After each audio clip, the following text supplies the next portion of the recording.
अपने दफ्तर से घर लौट रहे मिस्टर एंड मिसेस कपूर आज भारी ट्रैफिक में फंस गए थे। दोनों एक ही दफ्तर में होने के कारण रोज साथ ही घर लौटते थे। वे दोनों एक कंपनी में बहुत बड़े ओहदे पर काम करते थे। उनके दो जुड़वा बच्चे भी थे जिनका नाम राज और अंश था। दोनों बच्चों की उम्र 7 साल थी। अपने बच्चों के साथ मिस्टर एंड मिसेस कपूर बड़े सुकून से ज़िंदगी जीते थे। सुबह दफ्तर जाते वक्त दोनों बच्चों को स्कूल छोड़कर चले जाते थे। बच्चों के स्कूल में ही उनके डे केयर की सुविधा थी,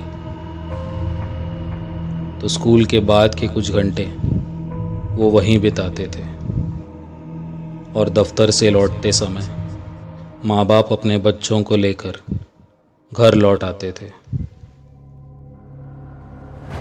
आज बारिश होने की वजह से ट्रैफिक बहुत ज़्यादा था और उन्हें आने में थोड़ी सी देर हो गई, परंतु हमेशा की तरह दोनों बच्चों को लेकर वे घर आ गए।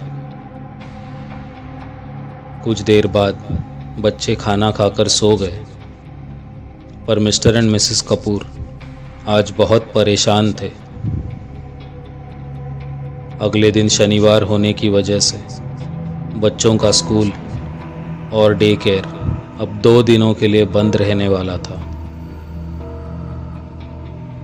लेकिन इन दोनों को दफ्तर के काम से तुरंत ही कुछ दिनों के लिए दूसरे शहर जाना पड़ रहा था और बिजनेस मीटिंग होने के कारण वे बच्चों को अपने साथ नहीं ले जा सकते थे। अब क्या करना है, कैसे मैनेज करेंगे? मिसेस कपूर ने अपने पति से सवाल पूछा। मुझे लगता है हमें ऑनलाइन चेक करके देख लेना चाहिए, शायद कोई रास्ता निकल आए, मिस्टर कपूर ने जवाब दिया। दोनों ने अपने लैपटॉप पर काफ़ी सारी वेबसाइट्स पर चेक किया और कुछ ही पलों में उन्हें एक वेबसाइट के ज़रिए प्राइवेट बेबीसिटर का नंबर मिल गया। उन्होंने तुरंत ही उस लड़की से फ़ोन पर बात कर ली और उसे अगली सुबह अपने घर बुला लिया और दोनों चैन की नींद सो गए। अपने बच्चों की देखभाल के लिए एक जिम्मेदार व्यक्ति मिल जाने के कारण दोनों को काफ़ी राहत मिली थी। अगली सुबह मिस्टर एंड मिसेस कपूर अपनी तैयारी में लग गए। छुट्टी होने के कारण बच्चे अभी भी सो रहे थे। दोपहर के 1 बजे फ्लाइट होने के कारण दोनों को काफ़ी जल्दी थी। तभी दरवाजे की घंटी बजी और बेबीसिटर आ गई। उसने अपना नाम नैना बताया। मिसेस कपूर ने नैना को सब कुछ समझा दिया और कहा, बच्चों का कमरा वैसे तो अलग है, लेकिन यदि रात को ज़्यादा बारिश हो या बिजली कड़के तो बच्चे डर जाते हैं, इसलिए तुम भी बच्चों के साथ ही सो जाना। नैना भी राज़ी हो गई। थोड़ी देर बाद बच्चे भी जाग गए। सब ने साथ मिलकर नाश्ता किया और बच्चों को भी समझा दिया गया कि नैना दीदी को परेशान ना करे। बच्चे मान गए और अपनी घर की सारी जिम्मेदारी नैना पर सौंपकर मिस्टर एंड मिसेस कपूर अपने काम के लिए निकल ही रहे थे। तभी उन्होंने नैना से कहा, यदि किसी भी चीज़ की ज़रूरत पड़े तो बेझिझक कॉल कर लेना। इतना कहकर वे दोनों एयरपोर्ट के लिए रवाना हो गए। नैना ने बच्चों के साथ अपनी जान पहचान थोड़ी बढ़ा ली और तीनों खेलने में व्यस्त हो गए। कुछ देर तक खेलने के बाद नैना खाना पकाने लगी।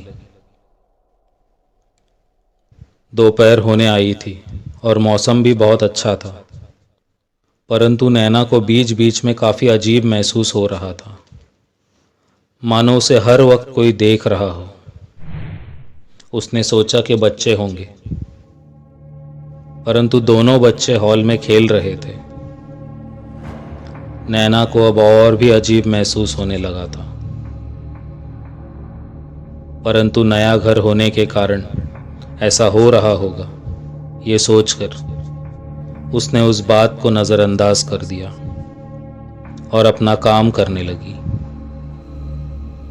दोनों बच्चों को खाना परोसकर नैना ने खुद भी खाना खा लिया और थोड़ी देर आराम करने का सोचा, पर उसे नींद नहीं आ रही थी, तो वो उठकर राज और अंश के साथ खेलने लगी। लेकिन उसे बार बार ये महसूस हो रहा था जैसे उस पर कोई नजर रख रहा हो। नैना ने जाकर घर का एक पूरा चक्कर लगा लिया, परंतु घर में कोई नहीं था। उसने अपना डर छुपाने के लिए अपने आप को दोनों बच्चों के साथ खेलने में व्यस्त कर लिया। शाम होते होते मौसम खराब होने लगा और जोरों की बारिश शुरू हो गई। तेज हवाओं के साथ साथ बिजली भी कड़कने लगी। बच्चे टीवी देखने में व्यस्त थे और नैना भी उन्हीं के साथ हॉल में बैठी हुई थी। तभी अचानक उसे अपने दाहिने तरफ वाली खिड़की पर एक परछाई सी दिखाई देने लगी। नैना की नजर पड़ते ही वो गायब हो गई। उसने उठकर खिड़की से बाहर झांकने की बहुत कोशिश की, परंतु तेज बारिश होने के कारण बाहर सब कुछ धुंधला धुंधला दिखाई दे रहा था। नैना ने खिड़की का पर्दा खींच लिया और आकर बच्चों के साथ बैठ गई। माँ बाप के दफ्तर जाने के कारण दोनों बच्चों को रात में देर से सोने की आदत पड़ चुकी थी और वे खाना भी काफी देर से ही खाते थे। रात के करीब 8:30 बजे नैना को बैठे बैठे ही नींद आने लगी। कुछ पल के लिए उसने अपनी आंख बंद कर ली, पर अचानक ही उसे वो परछाई महसूस हुई और उसकी नींद खुल गई।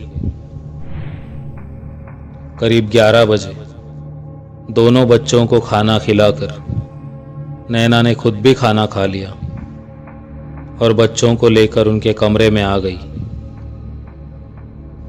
बेड पर लगभग 4 लोगों के सोने की जगह थी, तो नैना भी वहीं लेट गई। बच्चे सो गए और नैना किताब पढ़ने में लगी, पर उसकी नजर बार बार कमरे के कोने में पड़ी एक बड़ी सी गुड़िया पर जा रही थी। इंसान के आकार की एक बड़ी गुड़िया को बच्चों के कमरे में खड़ा किया हुआ था। नैना ने उसे नजरअंदाज करने की बहुत कोशिश की, लेकिन बार बार उसकी नजर उस गुड़िया पर ही पड़ रही थी। उस गुड़िया की अजीब सी आंखें मुझे देख रही है, ऐसा उसे महसूस होने लगा। नैना को अब बहुत डर लगने लगा था। उसने तुरंत ही बेड से उठकर मिसेस कपूर को फोन लगाया और पूछा, मैम, आपके बच्चों के कमरे में रखी हुई उस गुड़िया को क्या मैं बाहर रख सकती हूँ? मुझे उसे देखकर बहुत डर लग रहा है। ये बात सुनकर जैसे मिसेस कपूर चौंक ही गई और उन्होंने एक अजीब सी आवाज में कहा, नैना, बच्चों के कमरे में तो कोई भी गुड़िया नहीं है। ये सुनते ही नैना के रोंगटे खड़े हो गए। उसे पसीना आने लगा। सामने से मिसेस कपूर भी बहुत डर गई थी और फोन पर चिल्ला चिल्ला कर कहने लगी, नैना, बच्चों को उठाओ और घर से बाहर भाग जाओ जल्दी। परंतु नैना को कुछ समझ नहीं आ रहा था, उसे कुछ सुनाई भी नहीं दे रहा था। उसने बड़ी हिम्मत करके अपने पीछे रखी उस गुड़िया की तरफ देखा, तो वो वहां नहीं थी। नैना की जैसे जान ही निकलने लगी। उसने कमरे में नजर घुमाई और जो देखा वो नजारा मौत से भी भयानक था। वो गुड़िया दोनों बच्चों के बिस्तर पर बैठी हुई थी और नैना की तरफ देखकर हंसने लगी।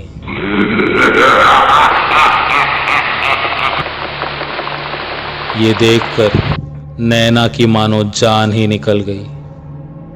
सामने से मिसेस कपूर चिल्लाए जा रही थी।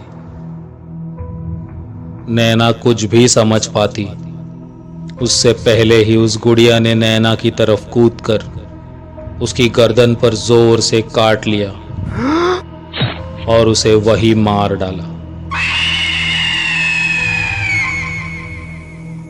घबराए हुए मिस्टर एंड मिसेस कपूर तुरंत ही अगली फ्लाइट से घर आ गए। सुबह हो चुकी थी।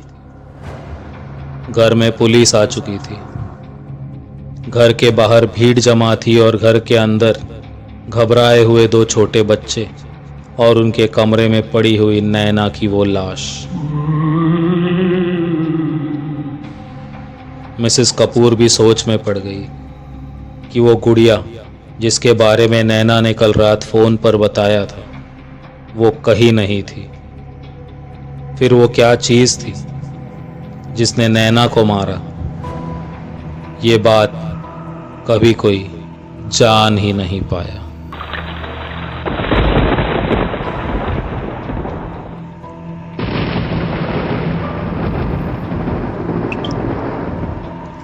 दोस्तों, यदि आपको मेरी ये कहानी पसंद आई हो तो हमारे चैनल को लाइक कीजिए और सब्सक्राइब कीजिए। मैं फिर लौटूंगा जल्द ही एक नई कहानी के साथ। धन्यवाद।